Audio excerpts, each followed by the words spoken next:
Sesungguhnya Fir'aun telah berbuat sewenang-wenang di muka bumi dan menjadikan penduduknya berpecah belah. Dia bertindak semena-mena, lalim, melampaui batas, lebih mementingkan kehidupan dunia dan berpaling dari ketaatan Rob yang Maha Tinggi. Fir'aun memecah menjadi banyak sekali golongan dan kelompok dan menindas sebagian di antara mereka. Fir'aun menindas Bani Israel yang berasal dari keturunan Nabi Yakub. Saat itu, mereka adalah penduduk bumi terbaik.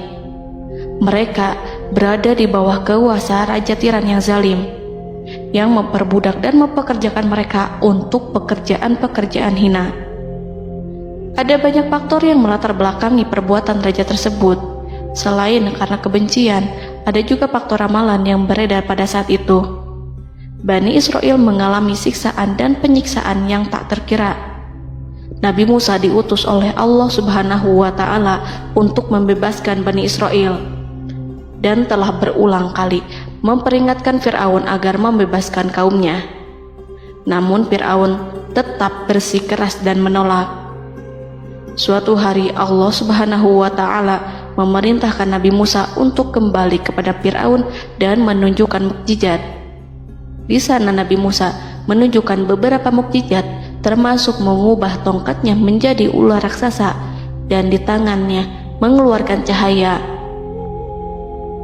Namun Fir'aun tetap ingkar, dan dari situlah awal mula kehancuran Fir'aun dan pengikutnya.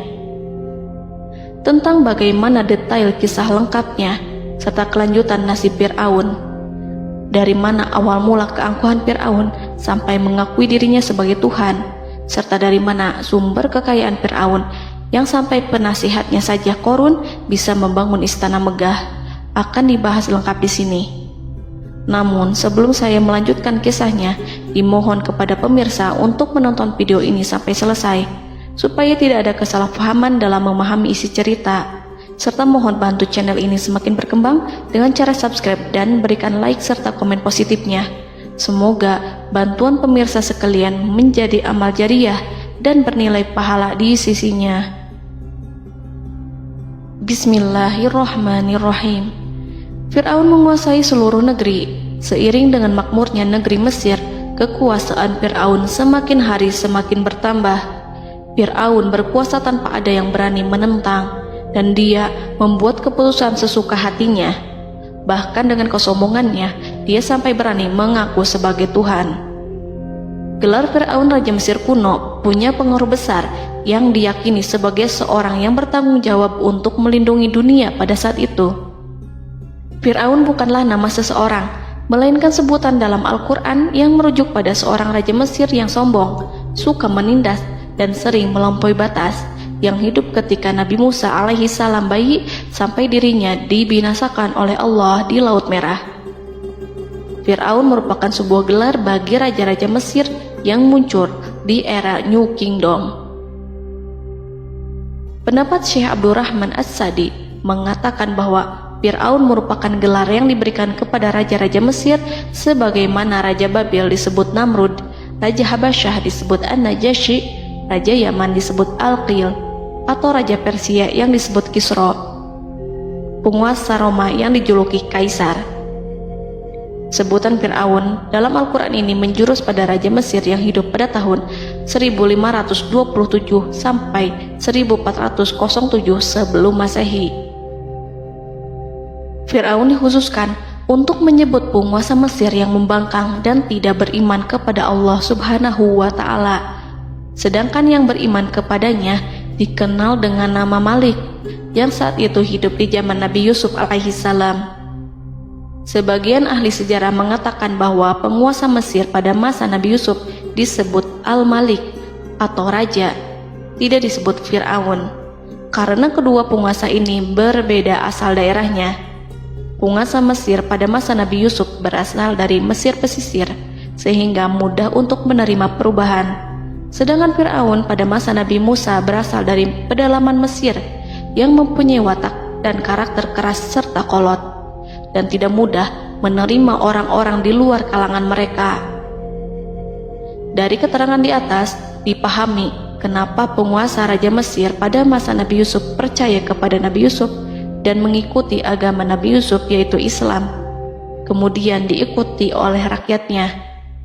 Sebagian ahli sejarah menyamakan Fir'aun dengan Mas'ab ibnu Royan. Ada pula yang menyatakan bahwa Fir'aun anaknya Walid ibnu Mas'ab ibnu Royan dari salah satu kaum Ad.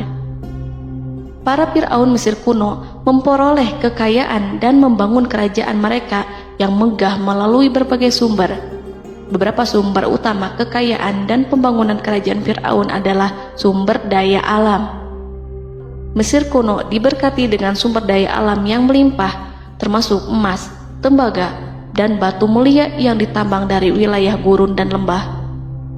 Sungai Nil juga menyediakan tanah yang subur untuk pertanian yang menjadi dasar ekonomi Mesir kuno. Air yang sangat penting ini memungkinkan kota-kota tumbuh di tengah gurun. Lonjakan air dan nutrisi itu mengubah lembah Nil menjadi tanah pertanian yang produktif.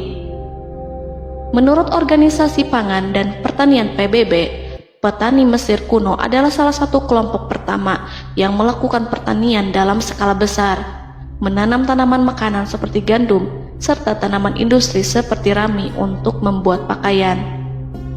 Sungai Nil mengalir ke utara sejauh 4.160 mil dari timur tengah Afrika ke Laut Tengah, yang memberikan Mesir kuno tanah subur dan air untuk irigasi. Untuk memaksimalkan pemanfaatan air Sungai Nil, petani Mesir kuno mengembangkan sistem irigasi cekungan. Mereka membangun jaringan tanggul berbahan tanah untuk membentuk cekungan. Kemudian mereka menggali saluran untuk mengarahkan air banjir ke dalam cekungan, di mana air akan menggenang selama sebulan hingga tanah jenuh dan siap untuk ditanami. Selain itu, Sungai Nil dapat dimanfaatkan untuk mengangkut material proyek-proyek konstruksi. Untuk mendapatkan manfaat dari Sungai Nil, orang yang tinggal di tepi sungainya harus mencari cara mengatasi banjir tahunan sungai ini. Untuk memprediksi apakah mereka akan menghadapi banjir yang bisa mengakibatkan panen buruk, orang Mesir kuno membangun nilometer atau pilar batu dengan tanda menunjukkan tingkat air. Mereka mengembangkan keterampilan dan teknologi baru dari pertanian hingga pembuatan perahu dan kapal. Sungai Nil juga merupakan rute transportasi penting karena memainkan peran sentral dalam peradaban Mesir kuno. Orang Mesir menjadi ahli dalam membangun perahu dan kapal untuk mengangkut berbagai barang, termasuk ternak, sayuran, ikan, roti, dan kayu. Mesir kuno memiliki perdagangan yang berkembang dengan wilayah Afrika Timur dan Tengah serta Mediterania Timur. Perdagangan ini tidak hanya mencakup barang-barang mewah, tetapi juga bahan pangan dan bahan baku.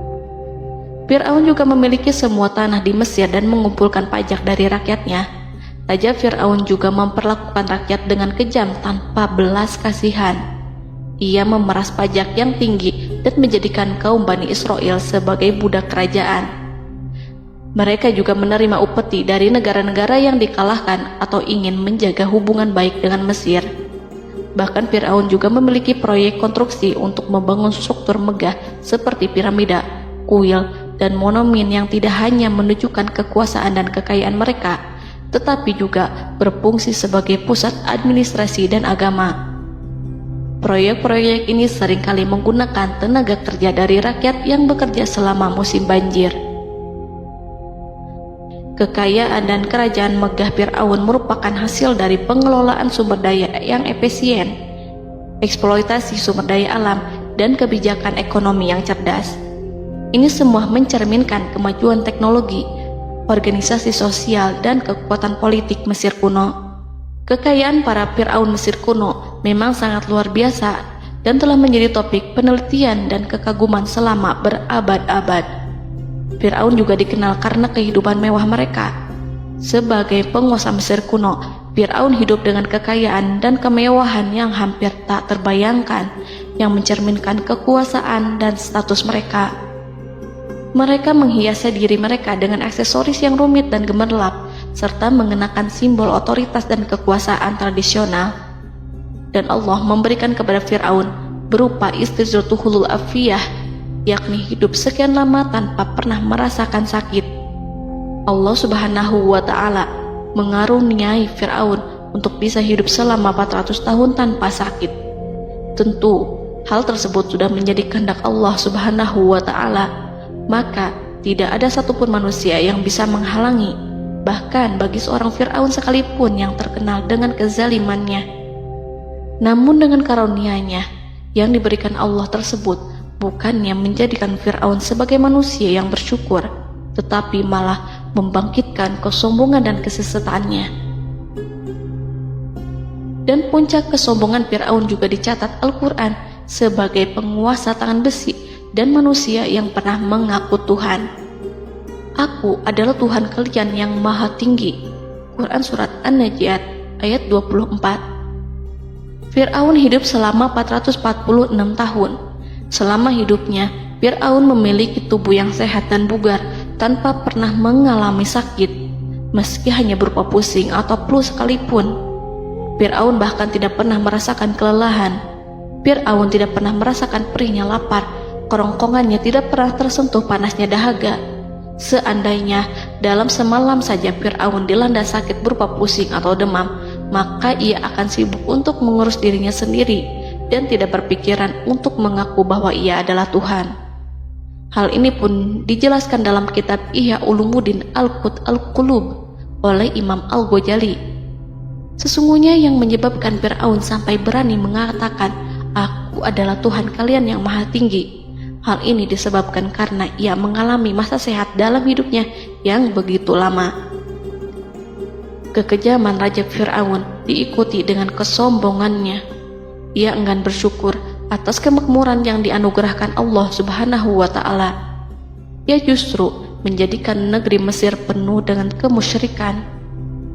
Sungguh, dia Fir'aun termasuk orang-orang yang berbuat kerusakan, dan kami hendak memberi karunia kepada orang-orang tertindas di bumi, dan hendak menjadikan mereka pemimpin dan menjadikan mereka orang-orang yang mewarisi bumi. Dan kami teguhkan kedudukan mereka di bumi, dan kami perlihatkan kepada Fir'aun dan Haman bersama bala tentaranya apa yang selalu mereka takutkan dari mereka. Surat Al-Qasas ayat 1-6. Haman yang merupakan penasihat dan sekaligus pelaksana proyek pembangunan menara untuk Fir'aun yang ikut berkontribusi dalam kesesatan Fir'aun, dan dia juga yang menjadi aktor utama atas kezaliman Fir'aun yang nantinya memberikan nasihat kepada Fir'aun dan mendorongnya untuk menolak ajaran Nabi Musa alaihi salam.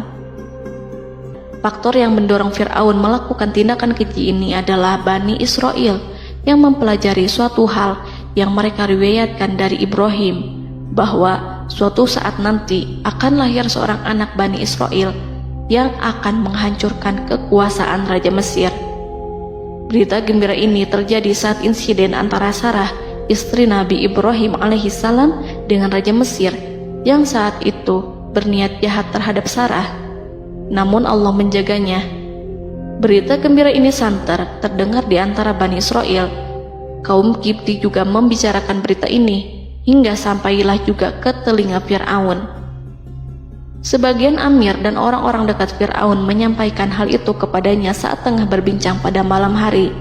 Waktu itu Fir'aun langsung menginstruksikan untuk membunuh seluruh anak laki-laki Bani Israel untuk mengantisipasi kelahiran anak yang dimaksud. Tapi apa boleh buat, kewaspadaan sama sekali tidak bisa menghindari takdir. Suatu ketika Fir'aun bermimpi seakan-akan api datang dari arah Baitul Maqdis lalu membakar semua rumah Mesir dan seluruh kaum Kipti. Namun api tersebut tidak membahayakan Bani Israel. Saat bangun, Fir'aun merasa takut oleh mimpi itu. Ia kemudian mengumpulkan seluruh paranormal dan tukang sihir. Fir'aun bertanya kepada mereka terkait mimpi itu. Mereka berkata, akan lahir seorang bayi laki-laki dari kalangan Bani Israel yang akan menghancurkan penduduk Mesir. Sebab itulah Fir'aun memerintahkan untuk membunuh anak laki-laki dan membiarkan hidup anak perempuan. Fir'aun sangat mewaspadai agar Musa tidak lahir, hingga menunjuk sejumlah laki-laki dan dukun beranak berpatroli memeriksa para wanita hamil dan mendata waktu kelahiran mereka. Jika ada yang melahirkan anak laki-laki, si bayi langsung disembelih oleh para algojo seketika itu juga. Allah berfirman, kami mengilhamkan kepada ibu Musa, susuilah dia Musa, jika engkau khawatir atas keselamatannya, hanyutkanlah dia ke sungai Nil dalam sebuah peti yang mengapung. Janganlah engkau takut dan janganlah pula bersedih. Sesungguhnya kami pastikan mengembalikan kepadamu dan menjadikan sebagai salah seorang rasul. Surat Al-Qasas ayat 7. Pada saat itu, ibu Musa yang bernama Ayarika, ada juga yang menyebut Ayah Zakat, merasakan kesedihan yang amat dalam dan sudah mengantisipasi sejak pertama kali mengandung Musa. Kehamilan yang ini memang tidak terlihat. Harun lahir pada tahun ketika hukuman mati bagi lelaki tidak berlaku, sementara Musa lahir pada tahun di mana bayi laki-laki harus dibunuh. Saat melahirkan, ibunya mendapat ilham agar Musa kecil diletakkan di dalam peti yang diikat dengan tali. Rumahnya tepat di hulu sungai Nil. Ia menyusui Musa, kemudian ketika khawatir pada seseorang, ia meletakkan Musa di peti itu, lalu dilepaskannya ke lautan, sementara talinya tetap dipegang. Setelah semua orang pergi, ia tarik kembali peti itu. Namun suatu hari, ibu Musa melepaskan peti itu, tetapi dia lupa tidak mengikatnya dengan tali, sehingga peti berisi Musa kecil itu hanyut bersama aliran sungai Nil hingga melintas tepat di depan istana Fir'aun. Selir-selir Fir'aun itu memungut peti dalam kondisi tertutup rapat. Mereka tidak berani membukanya. Peti itu kemudian diletakkan di depan istri Fir'aun, Asiyah binti Muzahim. Ada pendapat yang mengatakan bahwa Asiyah berasal dari Bani Israel dari keturunan Musa. Saat membuka penutup peti dan menyingkap tirai penutupnya, Asiyah melihat wajah Musa kecil memancarkan sinar-sinar nubuah kemuliaan. Begitu melihatnya, Asiyah langsung jatuh hati dan sangat mencintainya. Saat Fir'aun tiba, ia berseru, "Apa ini?" Kemudian ia memerintahkan untuk menyembelihnya, tetapi sang istri meminta agar bayi tersebut diberikan kepadanya. Sang istri berkata, "Dia adalah penyejuk mata hati bagiku dan bagimu." Fir'aun menimpali, "Iya, bagimu, tapi bagiku tidak. Aku tidak memerlukan bayi itu." Petaka memang selaras dengan tutur kata. Kata-kata istri Fir'aun, mudah-mudahan dia bermanfaat kepada kita. Allah memberikan manfaat yang ia harapkan. Di dunia, Allah memberikan hidayah padanya melalui sosok Musa, dan di akhirat, Allah menempatkan dia di surganya karena Musa. Atau kita ambil dia menjadi anak. Keduanya pun mengadopsi Musa karena mereka berdua tidak punya anak. Perkataan Asiyah ini diabadikan dalam Al-Quran surat Al-Qasas ayat 9. Dan berkatalah istri Fir'aun, "Ia adalah penyejuk mata hati bagiku dan bagimu. Janganlah kamu membunuhnya. Mudah-mudahan ia bermanfaat kepada kita atau kita ambil ia menjadi anak." Sedangkan mereka tidak menyadari. Dalam ayat ini Allah Subhanahu wa Ta'ala berfirman yang artinya, sedangkan mereka tidak menyadarinya. Ibnu Katsir menjelaskan maksud dari ayat ini, mereka tidak mengetahui apa yang dikehendaki Allah, bahwa di tangan anak itulah terjadinya kehancuran masa depan Fir'aun dan bala tentaranya. Mereka tidak mengetahui hukuman besar Allah yang dikehendaki terhadap Fir'aun dan pasukannya. Mereka tidak tahu bahwa Allah menakdirkan mereka untuk memungutnya. Saat Musa tinggal di kediaman Fir'aun, pihak keluarga ingin menyusuinya. Namun Musa tidak mau menerima susu wanita manapun. Ia juga tidak mau makan, hingga mereka dibuat bingung karenanya. Mereka berusaha sebisanya untuk memberi Musa makan, namun Musa tidak mau. Seperti yang Allah sampaikan dalam surat Al-Qasas ayat 12. Dan kami cegah dia Musa menyusu kepada perempuan-perempuan yang menyusuinya sebelum itu. Mereka kemudian mengirim Musa bersama para dukun beranak dan sejumlah wanita ke pasar. Mungkin Musa mau menyusu pada seorang wanita di sana. Saat semua orang berdiri di hadapan Musa, saudari Musa melihatnya. Ia tak memperlihatkan sikap seakan-akan mengenal bayi yang sebenarnya adalah adiknya. Mereka kemudian pergi bersama saudari Musa itu ke kediaman Musa. Musa kecil kemudian digendong ibunya untuk menyusui bayi itu. Bayi yang tidak lain adalah anaknya sendiri, langsung menyusu dengan lahap. Melihat hal itu, mereka merasa sangat puas dan gembira. Mereka pun melaporkan peristiwa yang sangat menggembirakan itu kepada Asia. Asia meminta agar perempuan yang tidak lain adalah ibunya Musa itu untuk menetap bersamanya dan memohon kebaikan serta kesediaannya. Namun, perempuan itu menolaknya seraya berkata, "Sesungguhnya aku mempunyai suami dan anak-anak yang tidak bisa aku tinggalkan. Akan tetapi, aku siap melakukan jika bayi itu dibawa kepadaku ke rumahku." Akhirnya Asia mengutus ajudan kerajaan untuk menyerahkan bayi itu kepada ibunya Musa untuk disusui secara rutin. Asia kemudian memberikan berbagai macam fasilitas kepada ibu Musa berupa biaya nafkah sehari-hari, pakaian-pakaian bagus, dan beberapa hadiah istimewa yang lainnya sebagai kompensasi upah menyusui bayi itu. Akhirnya Musa kecil kembali ke pangkuan ibunya dan berada di bawah asuhannya. Allah telah menyatukan kembali bayi yang bernama Musa itu dengan ibunya sendiri.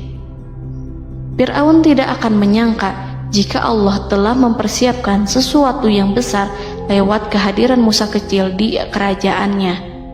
Sang Raja bengis lagi terpedaya oleh banyaknya pasukan yang dimiliki, kekuasaan, dan luasnya kerajaan yang maha agung yang tak terkalahkan dan takdirnya tak bisa ditentang. Allah telah memutuskan bahwa bayi itu yang dia dan pengikutnya waspadai keberadaannya itu hingga dengan bengis membunuh banyak sekali nyawa yang tak terhitung jumlahnya. Padahal anak tersebut justru tumbuh dewasa di kediamannya, di atas kasurnya, memakan makanannya, dan meminum yang ada di rumahnya. Fir'aun sendiri justru mengadopsi dan merawat serta mengasuhnya tanpa menyadari rahasia besar di balik itu. Anak itu yang membuatnya binasa di dunia dan akhirat karena menentang kebenaran yang nyata yang ia sampaikan kepadanya. Nabi Musa tumbuh dan hidup sebagai salah seorang dari keluarga kerajaan hingga mencapai usia dewasanya, di mana ia memperoleh asuhan dan pendidikan sesuai dengan tradisi istana. Allah Subhanahu wa Ta'ala mengaruniakannya hikmah dan pengetahuan sebagai persiapan tugas kenabian dan risalah yang diwahyukan kepadanya. Musa tumbuh menjadi seorang pemuda yang mempunyai fisik dan akhlak yang kuat. Allah anugerahkan kepada Musa kesempurnaan tubuh dan kekuatan jasmani. Musa juga menyadari bahwa dia hanyalah anak angkat, tidak setetes pun darah Fir'aun mengalir padanya, dan bahwa ia keturunan Bani Israel yang ditindas dan diperlakukan sewenang-wenang oleh Fir'aun dan kaumnya. Maka dia berjanji kepada dirinya sendiri akan menjadi pembela bagi kaum-kaum yang lemah yang tertindas. Kekuatan fisik Nabi Musa memang tidak bisa diragukan. Itu terbukti pada saat Nabi Musa mampu mengangkat batu penutup sumur seorang diri, padahal batu itu hanya bisa diangkat oleh 10 orang laki-laki. Peristiwa kedua saat perkelahian antara Bani Israel dan orang Kipti atau kaumnya Fir'aun, suku asli Mesir. Saat orang Israel meminta pertolongan kepada Musa untuk mengalahkan orang Kipti, Musa menghampiri orang Kipti tersebut. Dengan tangan terkepal, Musa meninju orang Kipti dan matilah musuhnya itu. Orang Kipti hanya mati karena pukulan itu. Musa tidak sengaja dan tidak bermaksud untuk membunuh orang Kipti. Musa hanya berniat membuatnya jera. Dan karena peristiwa itulah Nabi Musa pergi meninggalkan Mesir karena Musa takut terhadap Fir'aun dan tentaranya yang akan membunuhnya. Karena jika mereka tahu bahwa Musa membunuh orang Kipti demi membela salah seorang Bani Israel, akan membuat Fir'aun dan pengikutnya mencurigai bahwa Musa memang berasal dari Bani Israel, dan pada akhirnya akan memicu sebuah permasalahan besar. Dan pada waktu yang sudah ditentukan oleh Allah, sekitar 10 tahun Nabi Musa meninggalkan Mesir. Pada akhirnya Allah mengamanahkan dia sebagai seorang rasul. Allah anugerahkan kepadanya hikmah kenabian dan pengetahuan di usia 40 tahun. Allah perintahkan Musa kembali ke Mesir untuk menghadapi Fir'aun dan mengajak dia mengakui Tuhan semesta alam. Tugas ini penuh dengan bahaya, mungkin bisa membuat Musa kehilangan nyawa. Tetapi menuruti perintah Allah itu mutlak baginya. Ditemani oleh saudaranya Harun untuk membantunya membenarkan perkataannya. Lidah Musa cedal karena bara api yang pernah diletakkan di lidahnya saat Fir'aun hendak menguji akalnya setelah menarik jingat Fir'aun hingga berdarah. Fir'aun bermaksud untuk membunuhnya. Asia mengkhawatirkan Musa lalu berkata, dia masih kecil.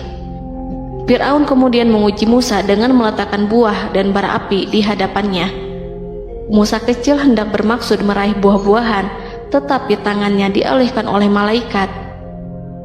Lalu Musa mengambil bara api dan ia letakkan di lidahnya. Lidahnya cedal karena bara api ini. Musa meminta kepada Allah agar kekakuan yang ada di lidahnya dihilangkan sebagian, sebatas agar kata-katanya bisa dipahami, dan tidak meminta untuk dihilangkan secara total, karena para rasul hanya meminta sebatas yang diperlukan. Pergilah kamu kepada Fir'aun, karena dia benar-benar telah melampaui batas, maka berbicaralah kamu berdua kepadanya dengan kata-kata yang lemah lembut.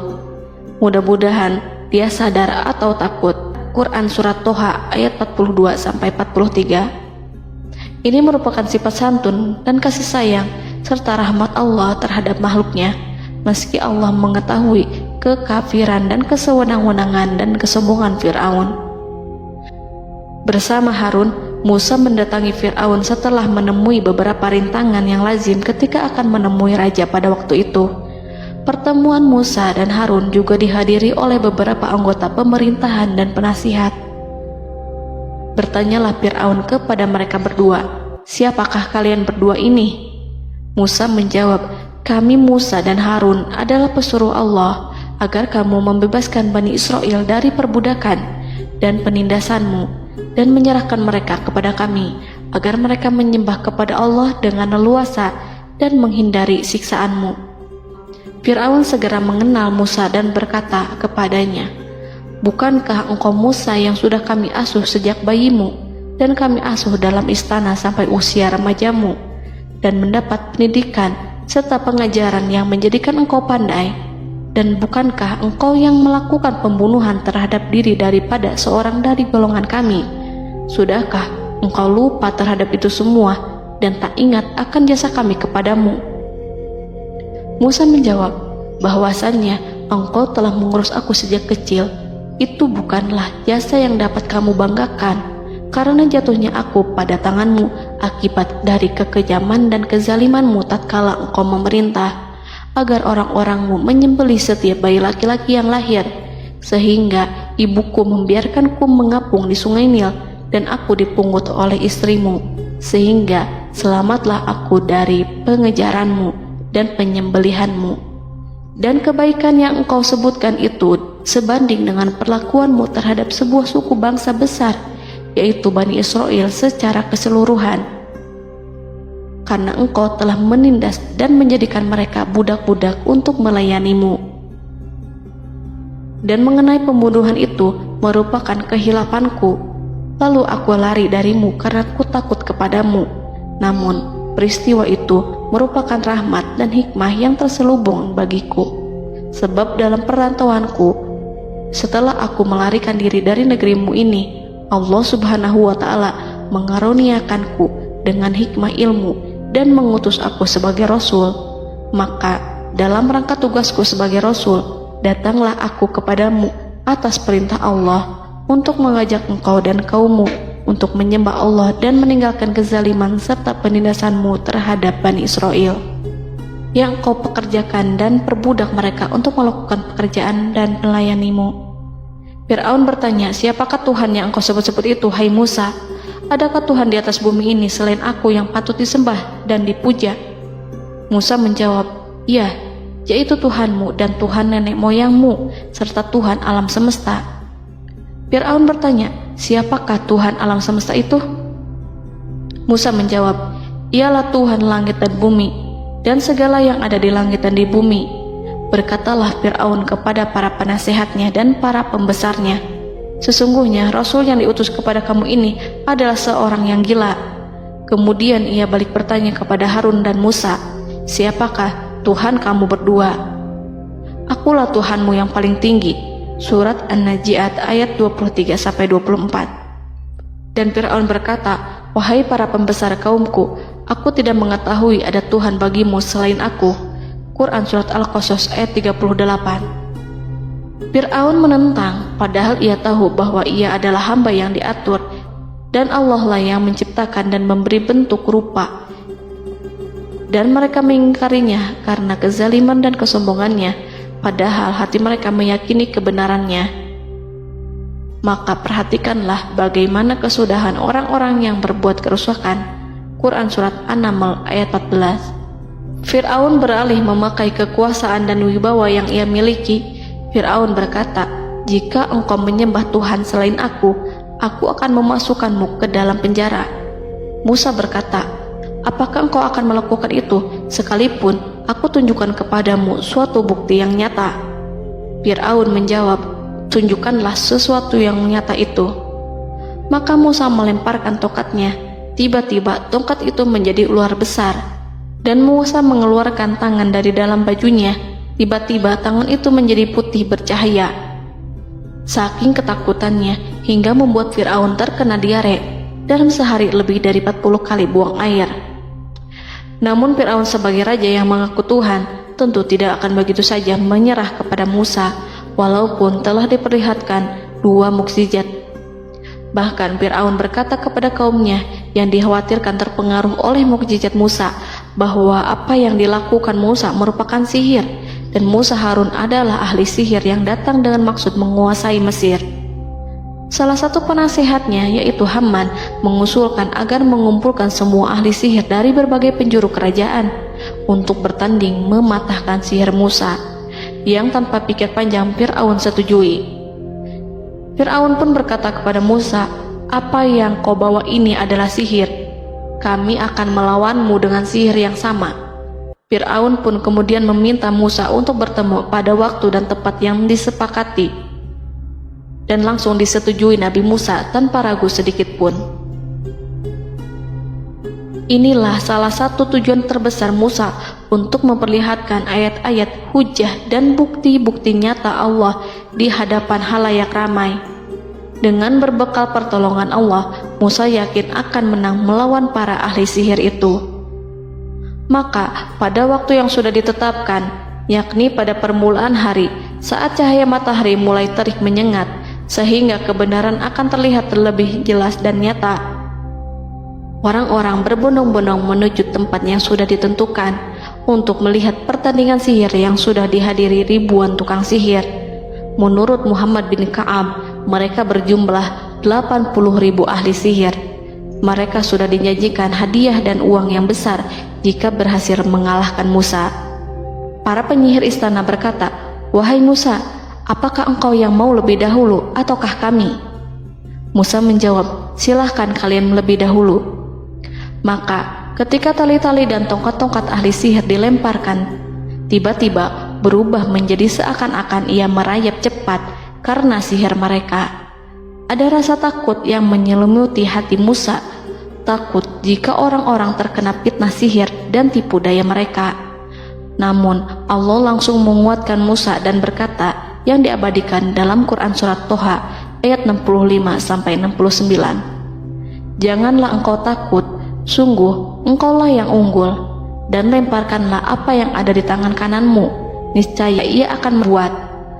Apa yang mereka buat itu hanyalah tipu daya tukang sihir belaka, dan tidak akan menang tukang sihir itu dari manapun ia datang.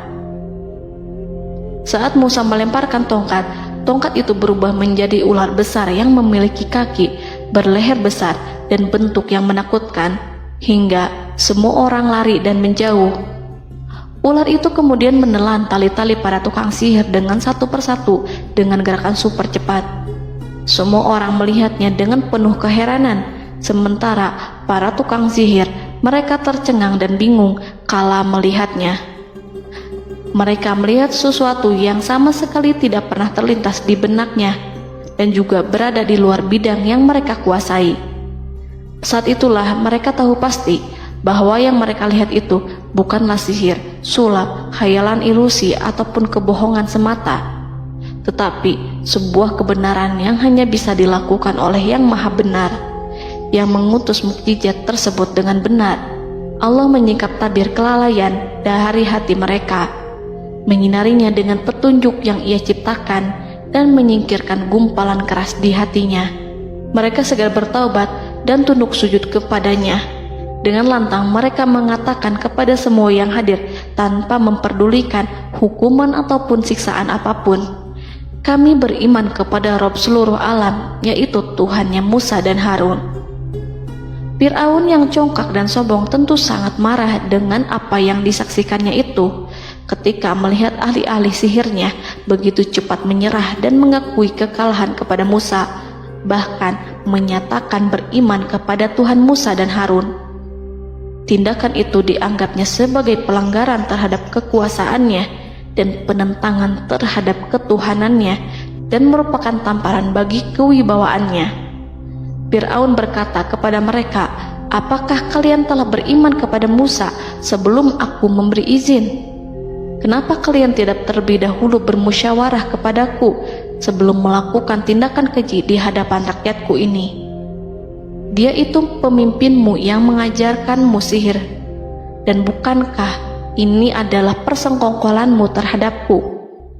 Musa dapat mengalahkan kamu sebab ia mungkin merupakan guru dan pembesar yang mengajari sihir kepadamu, dan kamu telah mengaturnya, dan sandiwaramu ini tak akan kubiarkan. Akan kupotong tangan dan kakimu secara bersilang, dan sungguh aku akan salib kamu pada pangkal pohon kurma sebagai balasan dan hukuman atas pengkhianatanmu ini." Walaupun melihat langsung kebenarannya, Fir'aun tetap tidak percaya. Dia tidak suka keyakinan para penyihir terhadap Musa. Para penyihir itu yang telah mengakui keimanan mereka kepada Allah tak merasa gentar ataupun takut, karena ketika para tukang sihir itu sujud, mereka melihat rumah dan istana-istana di surga yang telah dipersiapkan untuk mereka. Semuanya dirias untuk menyambut kedatangan mereka. Karena itu, mereka tidak peduli dengan ancaman Fir'aun. Setelah peristiwa kekalahan penyihir Fir'aun dengan mukjizat Nabi Musa itu, Fir'aun serta penasihat dan para pembesarnya, termasuk Haman, merencanakan penindasan yang lebih kejam untuk kaum Bani Israel dan merencanakan pembunuhan terhadap Nabi Musa. Fir'aun khawatir jika gerakan Musa tidak dipatahkan akan mengancam kerajaan dan kewibawaannya yang mengaku sebagai Tuhan. Walaupun sudah diingatkan oleh orang mukmin dari kalangan keluarga Fir'aun agar tidak membunuh Nabi Musa dan menyeru kembali menuju jalan yang benar dan mengingatkan kepada akibat yang buruk yang akan didapati nanti, namun Fir'aun dan penasihatnya tetap berada pada kesesatan. Sebagai balasannya, Allah menghukum Fir'aun dan penduduknya dengan kekeringan dan penyakit yang bertahun-tahun karena menolak Rasulnya. Mereka dilanda banjir bandang, darah yang bercampur dengan seluruh air yang ada. Setiap kali mereka akan mengambil air, baik air sumur ataupun air sungai Nil, pasti akan berubah menjadi darah segar. Serbuan belalang pun tidak bisa mereka hindari. Belalang menghinggapi tanaman hingga tak menyisakan satupun buah, daun ataupun rumput. Serangan hama dan wabah katak juga mengerumuni mereka hingga berjatuhan di makanan, wadah-wadah, sampai-sampai ketika ada yang membuka mulut untuk makan ataupun minum, pasti ada katak yang jatuh di situ. Semua hukuman itu hanya menimpa Fir'aun dan pengikutnya, sama sekali tidak menimpa Nabi Musa dan Bani Israel. Namun mereka tidak belajar ataupun berubah, mereka tetap saja kafir dan hanyut dalam kejahatan. Setiap kali Allah timpakan hukuman kepada Fir'aun dan pengikutnya, mereka bersumpah dan berjanji kepada Musa untuk beriman. Namun ketika hukuman itu dihilangkan, mereka ingkar janji berpaling dan kembali kepada keburukan seperti sedia kala. Dari semua penderitaan ini, Allah perintahkan Musa membawa pengikutnya keluar dari Mesir, memulai perjalanan berbahaya antara hidup dan mati.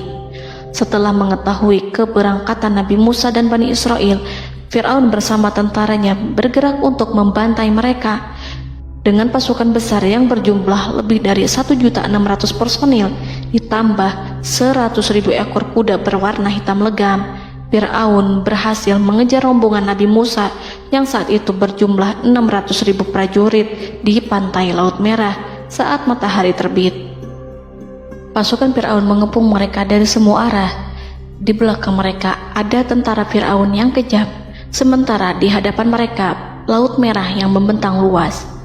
Kala situasi kian genting dan Fir'aun beserta seluruh pasukannya mendekat dengan kesungguhan hati, diperkuat dan persenjataan, juga dengan amarah dan kedengkian, penglihatan tidak menetap mengarah ke suatu tujuan, dan hati naik menyesak sampai ke tenggorokan.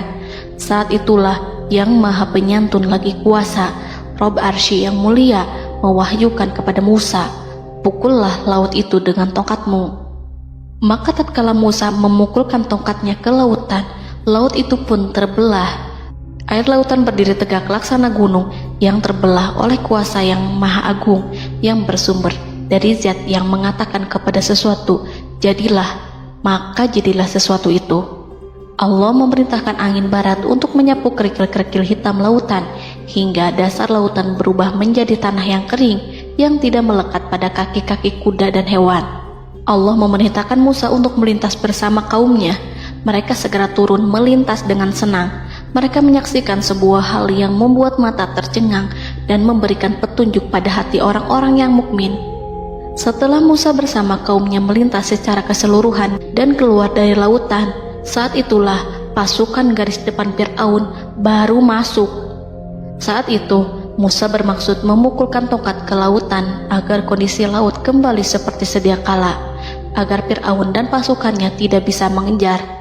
Tapi Allah yang Maha Kuasa dan pemilik keluhuran memerintahkan agar lautan tetap dibiarkan seperti itu, seperti yang Ia firmankan.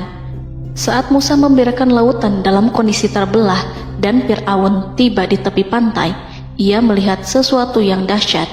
Kondisi ini membuatnya tercengang, dan ia tahu betul bahwa apa yang dilihatnya adalah pekerjaan Rob Arsy yang mulia, seperti halnya mukjizat lain yang pernah ia lihat sebelumnya.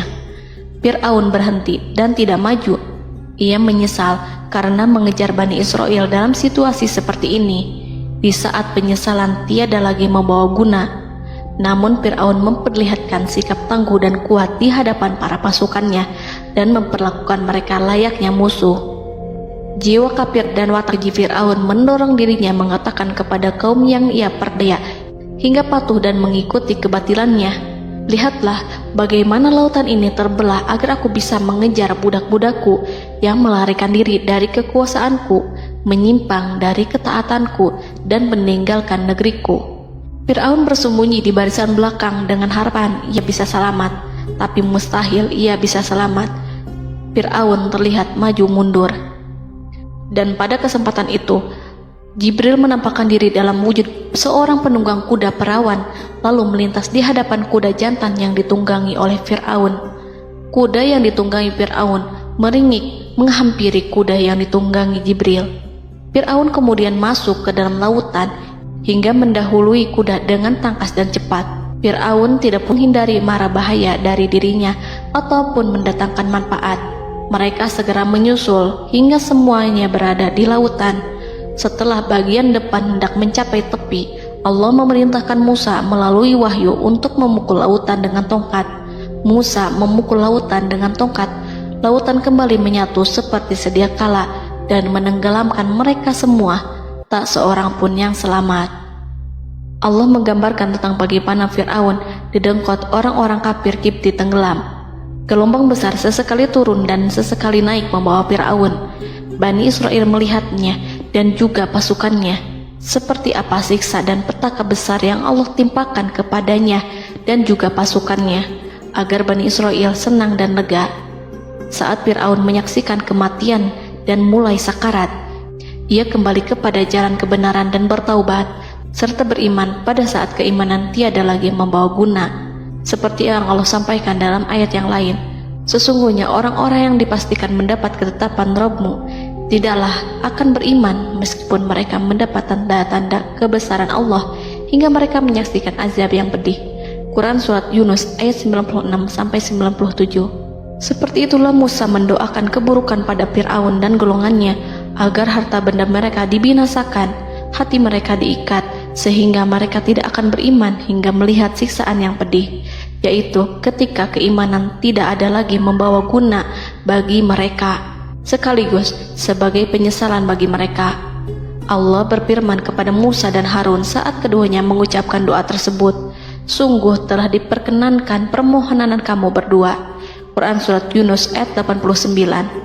Siksaan yang ditimpakan kepada Fir'aun dan pasukannya ini merupakan jawaban atas doa Musa dan saudaranya Harun. Dalam hadis riwayat Imam Ahmad, Rasulullah Shallallahu Alaihi Wasallam bersabda, saat Fir'aun berkata, aku percaya bahwa tidak ada Tuhan melainkan Rabb yang dipercaya Bani Israel, Jibril berkata kepadaku, wahai Muhammad, andai kau melihatku saat mengambil pasir lautan, lalu aku sumpalkan ke mulutnya karena khawatir jika rahmat menghampirinya. Ibnu Abbas dan lainnya mengatakan, sebagian Bani Israel meragukan kematian Fir'aun, bahkan ada yang menyatakan bahwa Fir'aun tidak mati. Allah kemudian memerintahkan lautan untuk mengapungkan jasad Fir'aun. Maka pada hari ini kami selamatkan jasadmu, yaitu dengan mengenakan baju perang yang dengannya kau dikenali, agar engkau dapat menjadi pelajaran bagi orang-orang yang datang setelahmu, yaitu agar kau menjadi bukti bagi Bani Israel atas kekuasaan Allah yang membinasakan Fir'aun. Karena itu, sebagian salaf membaca, kemungkinan yang dimaksud adalah kami menyelamatkan jasadmu beserta baju perangmu agar kau menjadi pelajaran bagi orang-orang setelahmu dari kalangan Bani Israel, dan mereka tahu bahwa kau telah binasa. Wallahu a'lam.